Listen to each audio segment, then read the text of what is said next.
MMA, irmão, não existe rei eterno. Hoje tu é caçador, amanhã pode virar a caça. A Fight Nerd parecia intocável, equipe do ano, invictus, hype mundial. Mas nesse final de semana, Caio Borralho e Maurício Ruffi, que são os maiores nomes do time, perderam no mesmo evento no UFC. E aí que fica a pergunta, será que é só uma fase ruim ou já é sinal de queda? Vamos olhar de perto o que está acontecendo com essa equipe.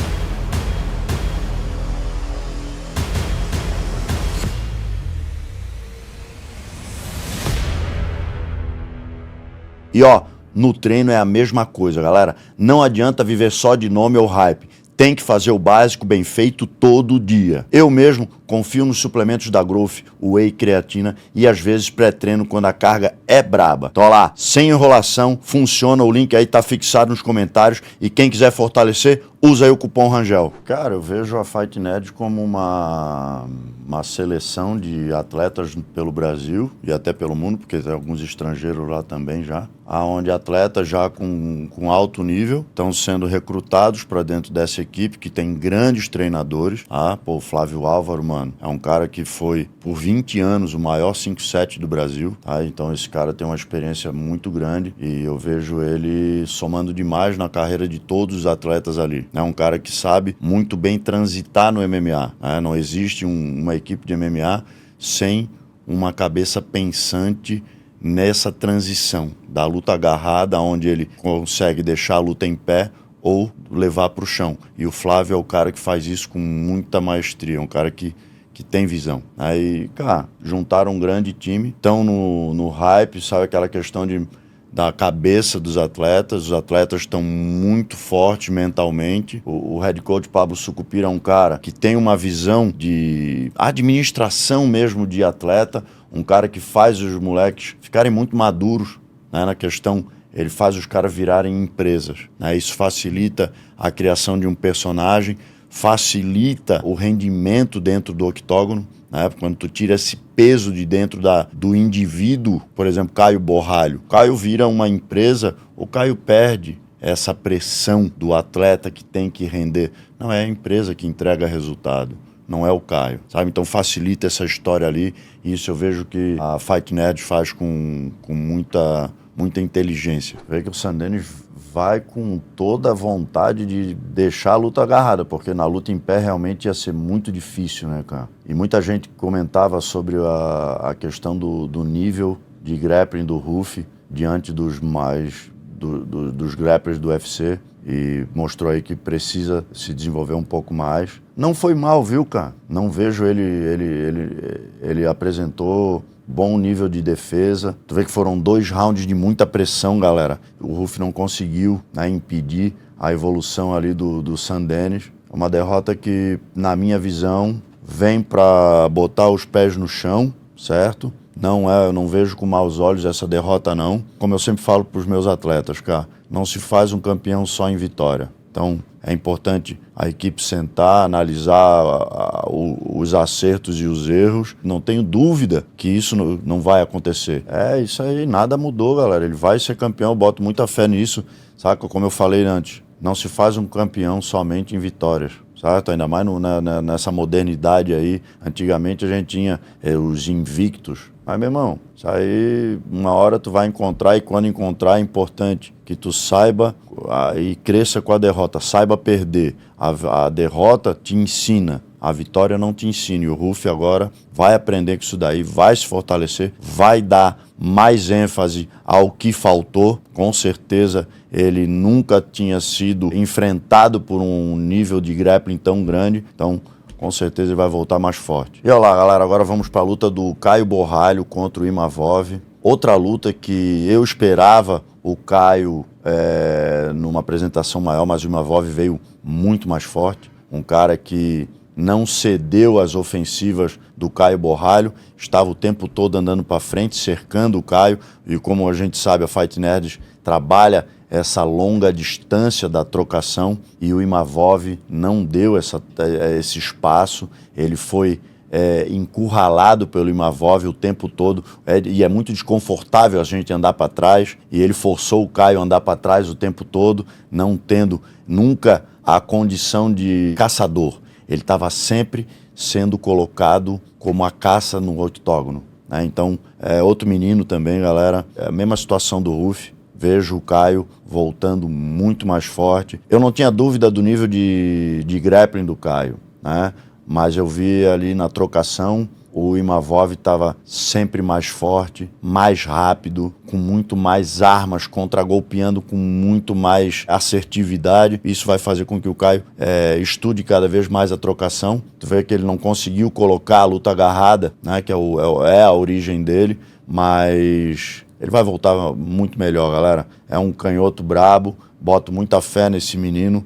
É um cara grande para a categoria, não é um atleta que não vai bater nos grandes nomes ali. Não, esse menino tem futuro na categoria, vai colher com essa derrota, vai voltar mais forte, com certeza está estudando e vai voltar aí com um comportamento muito mais ofensivo. No caso do Caio, eu vejo um diferente comportamento do que o Ruff. O Caio ele deve agora investir na questão da velocidade, certo? Na questão da força física, né? Porque na trocação o Ruff estava causando dano ao Sam Denis, né? Era um cara mais perigoso na luta em pé do que o Sam Denis. Já no Caio, ele não conseguiu impor a trocação dele.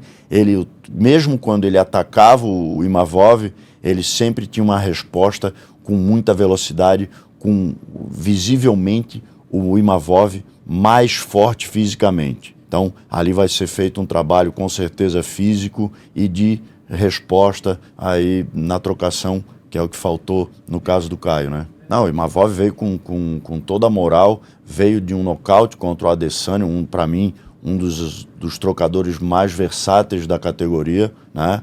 Mas o Caio, né, vinha com toda a moral ali da Fight Nerds, vindo de muitas vitórias seguidas, mas esbarrou nos top 5 agora, e agora é que tem que mostrar resiliência, perseverança e com certeza vai voltar, galera. O moleque já decidiu o que quer para a vida dele e esse cinturão logo vem. Mês passado, o Carlos Prates fez uma luta contra o Geoff Neal e teve um nocaute alucinante, um rodado de cotovelo, até já está se transformando com a marca aí da Fight Nerds, esse rodado de cotovelo. Tem alguns nocautes aí já pelos atletas que ali representam. Vê que o Carlos Prates é um contragolpeador nato, né, galera?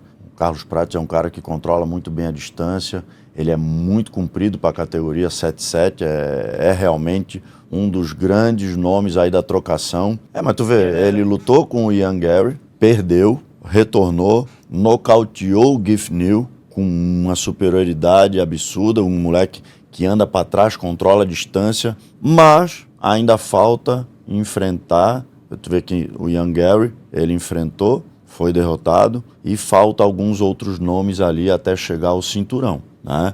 É um menino talentoso, um atleta com poder de nocaute absurdo e versátil. Isso para mim é o melhor. É um menino que controla a distância, tem uma infinidade de armas ali para nocautear, não é um cara somente no boxe, ele é um cara que joelha de encontro, o moleque é showman, né? Mas ainda precisa, como o Ruff, Caio Borralho, se desenvolver mais aí na luta agarrada, que é onde ele vai ter problema dentro da categoria. E a próxima luta do Carlos Prates já está marcada, galera, vai ser contra o Leon Edwards, um cara que já foi campeão, um atleta que, na minha visão, não volta mais ao cinturão, mas que traz aí para o Carlos Prates um confronto para consolidar o Carlos Prates como um grande nome no caminho do cinturão. E agora falando do momento da Fight Nerds. Isso é normal no MMA? É muito normal, galera. Quem lembra da Brazilian Top Team e Shooter Box da década de 90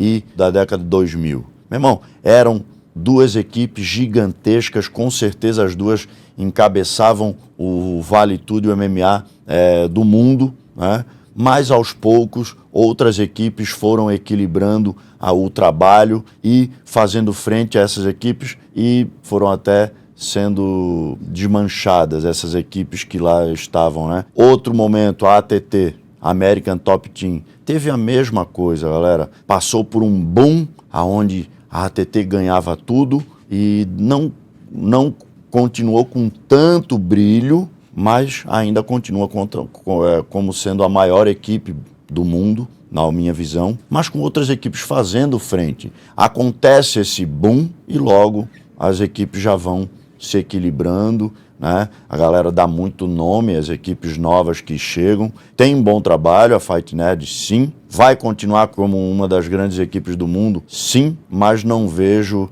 essa invencibilidade sendo perpetuada aí, né? Então, como a gente viu, os grandes nomes da Fight Nerds já perderam e vão retornar e vão vencer e vão perder de novo. Isso é normal no mundo da luta, no mundo do esporte. Então, estejam acostumados, não é por causa de derrotas que a equipe deixa de ser uma grande equipe, tá, galera? Então, continua sendo a Fight Nerds uma das grandes equipes aí do mundo, sim. Cara, o Carlos Prates eu vejo ali como ele e o Caio são os capitães ali desse time, velho. Então, eu não vejo esses meninos saindo da posição deles dentro do cenário internacional e dentro da própria Fight Nerds. Então, mano, eu vejo eles se unindo mais com essas derrotas e colhendo mais com isso do que se tivessem vencido. Então não esperem declínio, não esperem mais ascensão. E agora eu quero saber de ti, a Fight Nerds ainda é a equipe mais promissora do MMA ou as derrotas começaram a mostrar o outro lado da moeda? Coloca a tua opinião aí nos comentários, galera. Se esse vídeo te ajudou a entender melhor o momento da equipe, deixa o like, se inscreve no canal e acompanha os próximos conteúdos. Valeu!